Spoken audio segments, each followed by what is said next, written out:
berhadapan dengan saya. Begini asbabun nuzulnya begini. Wal muhsanatu minan nisa yang awal juz 5 itu ya kita santai aja. Yang awal juz 5 itu sebetulnya maktuf diatafkan pada ayat hurrimat alaikum ummahatukum wa banatukum wa akhwatukum wa ammatukum wa kholatukum wa banatul akhi wa banatul ukhti. Jadi perempuan yang haram dinikah itu ada 7.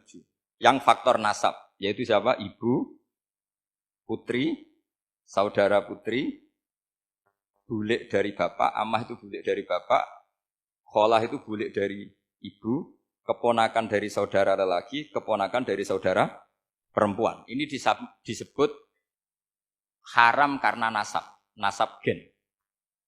Kalau orang Jawa bilang hanya 4 karena ngitungnya bulik baik dari bapak maupun ibu. Kalau orang Jawa bilang kan bulik terus keponakan dihitung 1. Padahal ada keponakan dari saudara lelaki, ada keponakan dari saudara apa?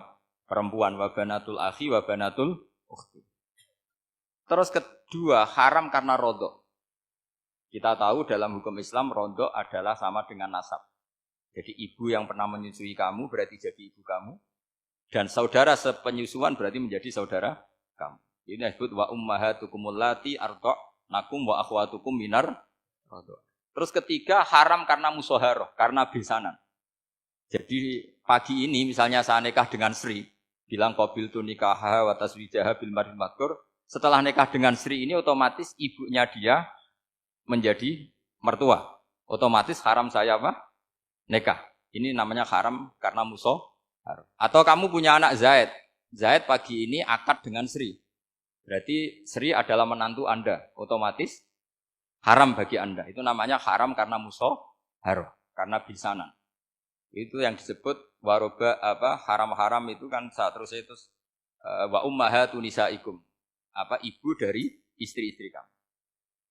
Memang ini agak jelimet, tapi memang syaratnya mufassir harus biasa jelimet. Jangan hanya nyari partai ayat-ayat untuk kepentingan partai. Wah, itu ngeri. Kacau Quran dipakai kampanye.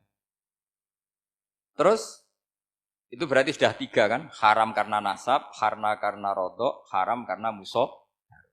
Terus yang keempat ini, haram yang bukan karena sebab pada seorang perempuan, tapi karena istri orang. Itu disebut wal muhsanatu minan nisa. Haram menikahi perempuan yang masih milik orang lain.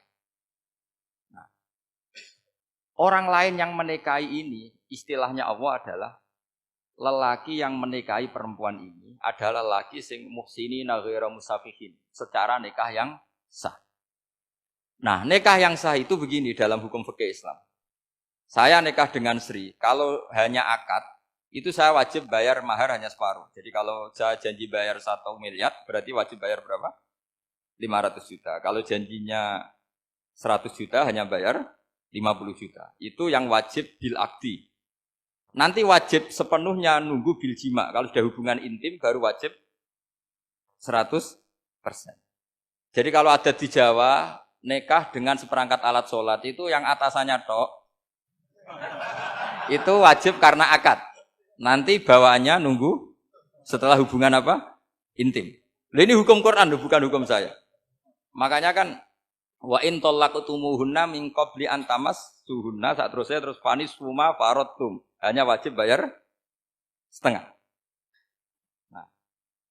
Nah, perempuan yang sudah diajak hubungan intim itu kata Allah fa'atuhunna ujurahun, maka wajib kamu bayar penuh.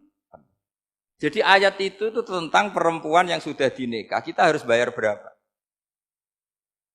Harus bayar penuh. Ini penting saya utarakan. Nah, problem kita sebagai orang Indonesia, ini juga problem Pak On, problem semua kiai. Mahar di Indonesia itu nggak bisa dibahas di Quran.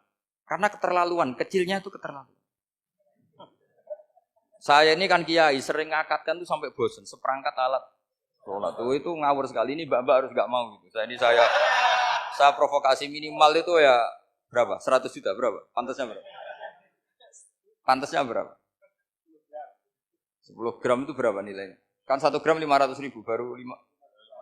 Ya sudah mendingan itu, 10 gram. Quran itu bayangannya gini, sambil latihan, yang hafal-hafal biar latihan. Jangan dapat beasiswa karena hafal tapi nggak jelas juntrungannya. Quran tuh bayangannya gini, ini nggak mungkin Quran ini bisa dibaca di Jawa. Wa in aradtum istibdala zaujim makana zauji wa ataitum ihdahunna qintaran fala ta'khudhu minhu syai'a. Jika kamu nikah sama seorang perempuan, kemudian kamu cerai, maka mahar yang sudah kamu berikan jangan ambil lagi. Karena mahar di Arab itu mahal, 100 juta, kadang mobil Alphard, kadang GMC. Sehingga setelah menceraikan tuh kebayang menarik.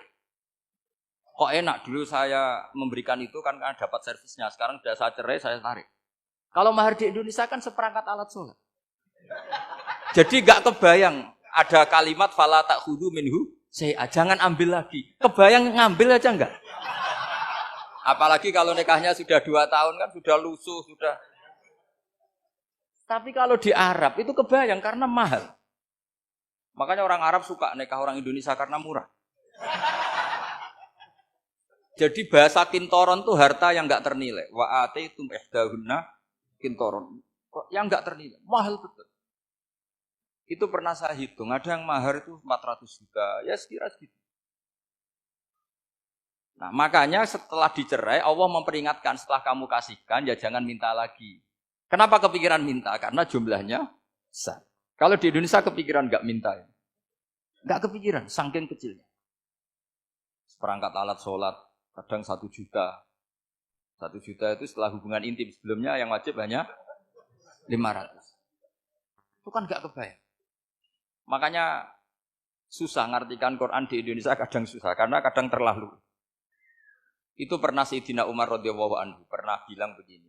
Wahai para perempuan, mahar itu jangan mahal-mahal. Kasihan para lelaki. Itu ada perempuan alimah ya, orangnya alim betul. Meskipun enggak pernah sekolah di UI, tapi alim itu. Itu usul langsung gini, ya Amirul Mukminin, laisa dzalika laka ya Amirul Mukminin. Waqad qala ta'ala wa ataitum ihdahunna qintaran. Kamu hanya seorang Amirul Mukminin, tidak berhak bikin aturan pembatasan mahar. Allah saja tidak batasi. Kenapa kamu batasi? Sehingga dulu yang namanya nikahnya Sulaiman Agung atau Jamaluddin siapa Ratu Agung, kalau hadiah ya sampai tas mahal itu. Ini kan dari bahasa Arab mumtaz mahal. Mumtaz itu istimewa, mahal itu dia punya istri yang sangat dicintai, dikasih hadiah mumtaz mahal. Terus ilat Jawa jadi apa? Tas mahal. Itu sama Mujid Ulil Albab kalah. Itu kalau cerai kan kepikiran minta lagi. Dikasihkan yang baru. Tapi kalau di Indonesia tidak mungkin karena apa tadi? Seperangkat alat sholat. Begitu nyari yang murah lagi. Yang bagus pitanya, bungkusnya yang bagus. Nah, maka enggak mungkin kita maknani Quran tanpa mengenal yang bernama asbabin. Karena makna ayat itu bisa kacau kalau kita tidak tahu asbabin. Yaitu kayak tadi makna fa'ina ma tuwallu fasamma wajhu. Itu maknanya kan kamu menghadap mana saja, boleh saja di sana ada ridhonya Allah. Berarti kan bisa ke timur, ke selatan, ke utara, ke barat. Itu bahaya betul. Sehingga kata ulama harus mengkaji asbabin supaya porsi ayat ini sampai semana jauhnya itu kita tahu. Tanpa tahu itu tidak bisa. Begitu juga menyangkut kiblat. Sekarang saya tanya, kemarin kan ramai dulu di Kemenak, kiblat semuanya diukur dengan GPS, terus beberapa masjid dikomentari salah karena diukur pakai apa? GPS. Kalau dalam bahasa falak disebut yaumarosdil kiblat. Memang bisa diilmun. Tapi pertanyaannya begini, dari awal Allah ngendikan fawalli wajhaka syatral masjidil haram. Kamu yang penting sholat itu menghadap masjid. Masjid itu ya bangunan. Sehingga kata Ibnu Abbas yang diriwayatkan banyak ulama mengatakan Al-Ka'bah kiblatun li ahlil masjid wal masjid kiblatun li ahlil haram wal haram kiblatun li ahlil masyriq wal maghrib. Jadi kalau orang di dalam masjid kiblatnya harus Ka'bah. Di luar masjid kiblatnya asal bangunan Masjid Haram. Tapi di luar sini kayak di Indonesia boleh semua tanah. Kenapa begitu? Kata Ibnu Abbas karena Quran turun di lisanin Arabiyyin mubin. Jadi kalau orang Jogja kalau mau ke Jakarta arahnya kemana? Barat. Itu sebetulnya ketika Anda ke barat itu persis Jakarta apa bisa saja pasnya itu Pangandaran. Tapi orang itu akan bilang kalau ke barat ya ke Jakarta. Meskipun presisi Anda tepatnya di Pangandaran. Nah kiblat seperti itu, asal orang menghadap ke barat itu orang sudah bilang ke kiblat. Enggak usah sedetail misalnya harus pas Ka'bah. Saya pernah debat sama tim ahli Kemenak. Enggak bisa Gus, sekarang ada GPS harus tepat Ka'bah. Terus saya bilang gini, Kalau teori Anda benar, berarti semua masjid luasnya maksimal 16 meter. Ka'bah itu luasnya hanya 16 meter. Berarti Masjid Ulil Albab yang pojok sana sama pojok sana, kira-kira itu ya sudah tidak kena Ka'bah. Kalau harus tepat, Ka'bah itu kan diameternya hanya 16. 16 sampai 18 kalau nggak salah. Berarti semua masjid kalau ingin tepat Ka'bah harus pas 16. Kalau terlalu luas pilihannya harus cekung. Kan jadi aneh. Makanya saya itu sering Pak, dulu saya ini biasa debat fikih. Kalau di tradisi pesantren namanya Basul Masail.